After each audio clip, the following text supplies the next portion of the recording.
Over the past 36 hours, the United States and its partners have launched Operation Epic Fury, one of the largest, most complex, most overwhelming military offensives the world has ever seen. Nobody's seen anything like it.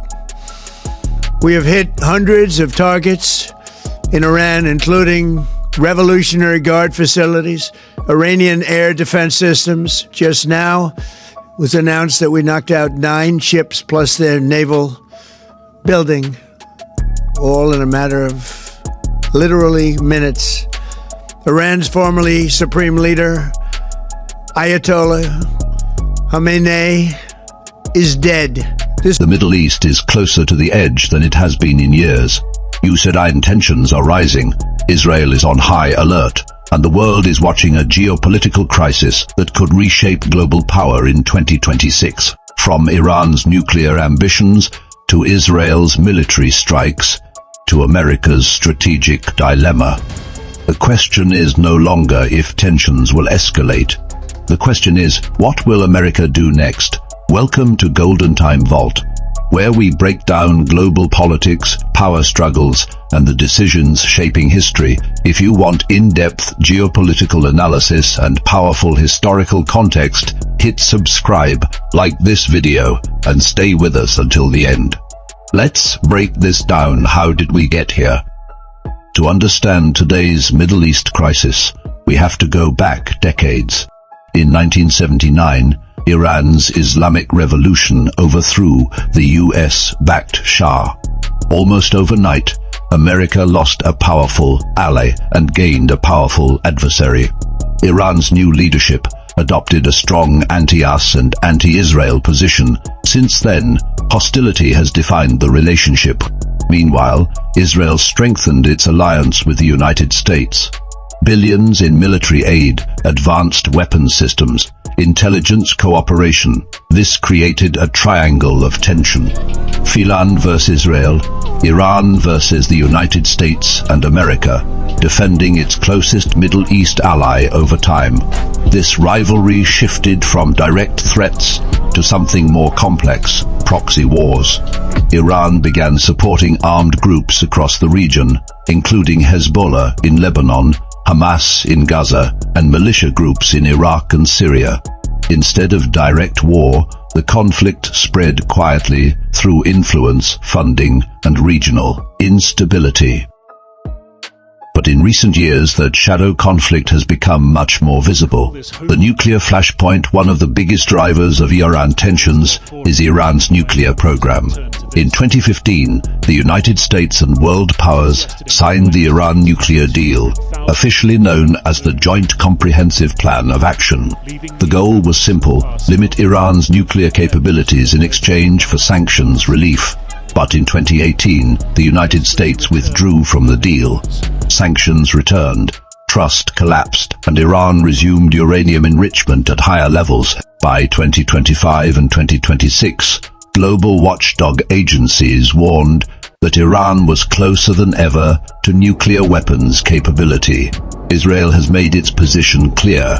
It will not allow Iran to develop a nuclear bomb. Reports have surfaced of Israeli strikes targeting Iranian facilities. Iran has responded with threats and missile demonstrations. If Iran crosses the nuclear threshold, the Middle East could face a dangerous arms race. Saudi Arabia, Turkey, Egypt. Other nations may pursue nuclear programs of their own. For the United States, preventing nuclear proliferation in the Middle East is a top strategic priority. But preventing it without triggering war is the challenge. The proxy war escalation. The conflict is no longer theoretical. Across the region, Iranian-backed groups have intensified attacks. Rocket fire from Lebanon militia, attacks on US bases in Iraq, and Syria, disruptions in key shipping lanes. High escalations involving Israel and Gaza. This is modern geopolitical warfare. No official declarations, no formal battlefield, but real casualties and rising risk. American troops stationed in the region have faced repeated threats. Each attack raises pressure on Washington to respond. But a large-scale US military strike against Iran could ignite a regional war, potentially drawing in multiple countries. And that's the nightmare scenario. Why this matters globally. This isn't just about 3 nations. It's about global stability. First, energy security. The Strait of Hormuz, located near Iran, carries nearly 20% of the world's oil supply. If conflict disrupts this route, oil prices surge, inflation rises. Global markets shake. Second, global power competition. China and Russia are closely watching us actions. Any sign of American weakness or overextension affects global alliances. Third, domestic politics. After decades of wars in the Middle East, many Americans are wary of new military involvement. But at the same time, no US president wants to appear weak in the face of escalating threats. The 2026 political climate adds another layer of pressure: strong leadership, military restraint, military readiness. Every move matters. Israel's positions. Israel sees this situation as existential. Its leaders have consistently stated, if Iran gets nuclear weapons, Israel will act with or without us approval. Israel has one of the most advanced military forces in the region. Its air defense systems intercept rockets. Its intelligence operations extend deep into enemy territory. But a direct Israel-Iran war would not stay contained. Hezbollah in Lebanon could open a northern front. Militia groups in Iraq and Syria could escalate. Shipping routes could be targeted. At that point, the United States would face enormous pressure to intervene directly. America's next move. So what happens next?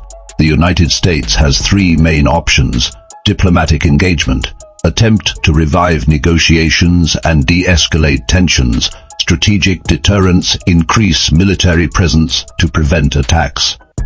Direct military action, target Iranian assets if escalation continues. Each path carries risk. Too much restraint may embolden aggression. Too much force may ignite a regional war. This is the balance of global leadership in 2026. The US-Iran-Israel triangle remains one of the most dangerous geopolitical flashpoints in the world. And one wrong calculation could change everything. If you found this breakdown helpful, hit like and subscribe to GoldenTime Vault. For more deep geopolitical analysis and historical power breakdowns, comment below. Should the United States intervene more aggressively or step back from the Middle East? Your perspective matters. And as history unfolds, we'll be here to break it down. This is Golden Time Vault. Stay informed, stay strategic. We are here to inform you as things unfold. Thank you for watching. So Pario, well then like and subscribe to Golden Time Vault.